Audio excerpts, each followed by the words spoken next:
Hi, it's Marek here, and welcome to another episode of Photoshop Lightroom TV, your video podcast about anything Photoshop and Lightroom. In this video, I'm going to show you how to create a bleed in Photoshop.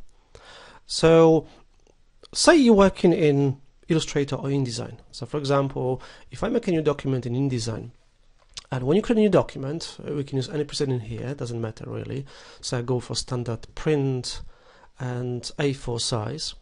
Here on the right hand side in the options, as we scroll down, we've got this bleed and slack setting here.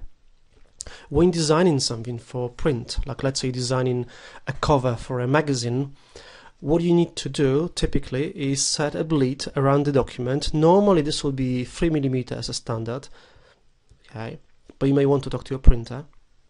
And this is the area just outside your page. So if I just click create, you're going to see that here in InDesign. And that's this red line around the document. That's the bleed around the document. So in designing, when you're creating content and you're designing something, when you add content, normally the document will be trimmed along the edges of your document. However, if the paper moves ever so slightly and it's trimmed just slightly off the edge, normally you'd end up with a white line around your document. So what we tend to do is we have this bleed of 3mm normally, and you extend your images to this area at the same time.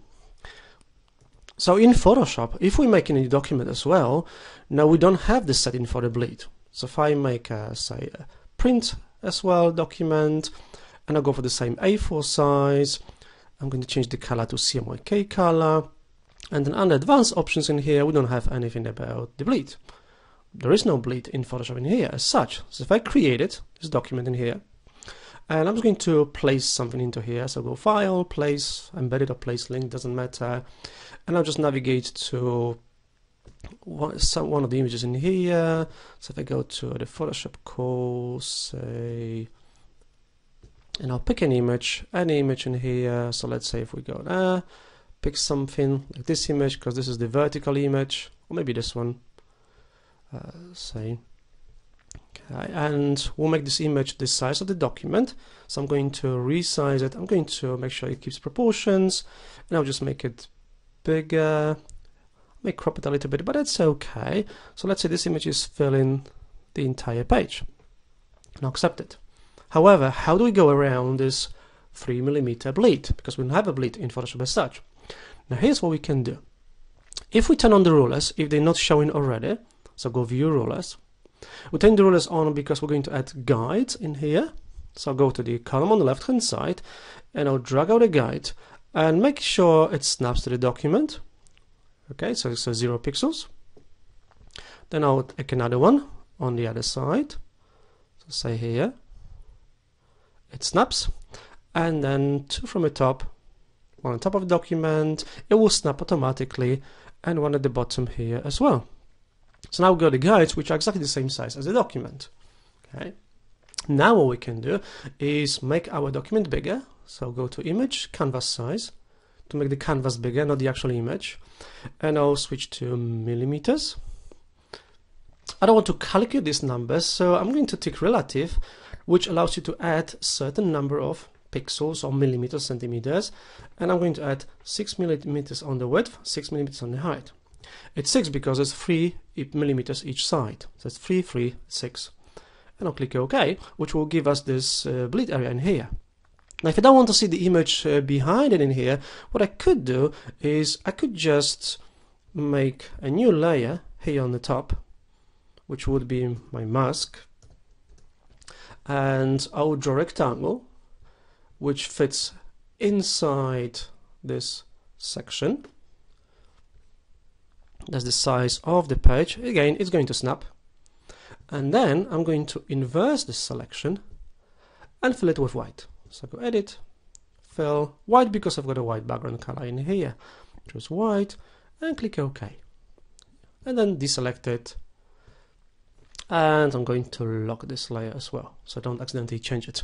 So then we can use this image in here. We can move it around as much as we want, and it just moves within the mask. Okay, so now we have this 3mm bleed around in here. And if you were to print it, so if I go File, Print, even if you don't have a printer, you can print to PDF, so that's okay. Or we can just simulate printing.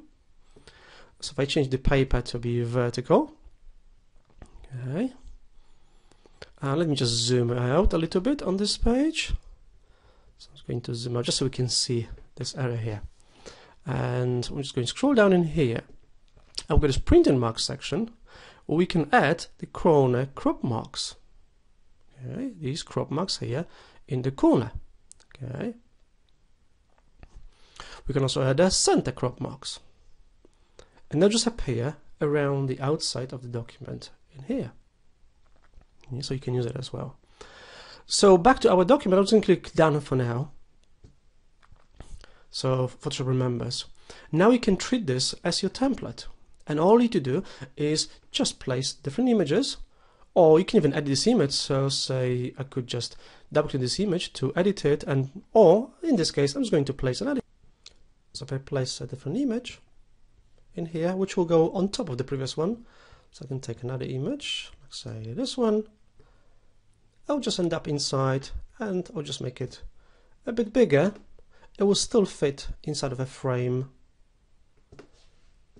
Or, in this case, just to clarify one thing, remember, we actually, because this might be a trap, is we actually want this image to extend over the bleed. So I'm going to hide the mask, because we want this image to be bigger. Actually a little bit bigger, because mine is still quite small. So I'm going to make sure it's keeping proportions. Okay. So now the image extends. These areas will normally be trimmed by the printers, but this is our bleed. This is our 3mm bleed around the entire document. So that's how you can create the bleed in Photoshop. Hope you enjoyed it. Any questions, let me know. Thank you for watching. I'm Marek Mularczyk from scitraining.co.uk, and hopefully see you again.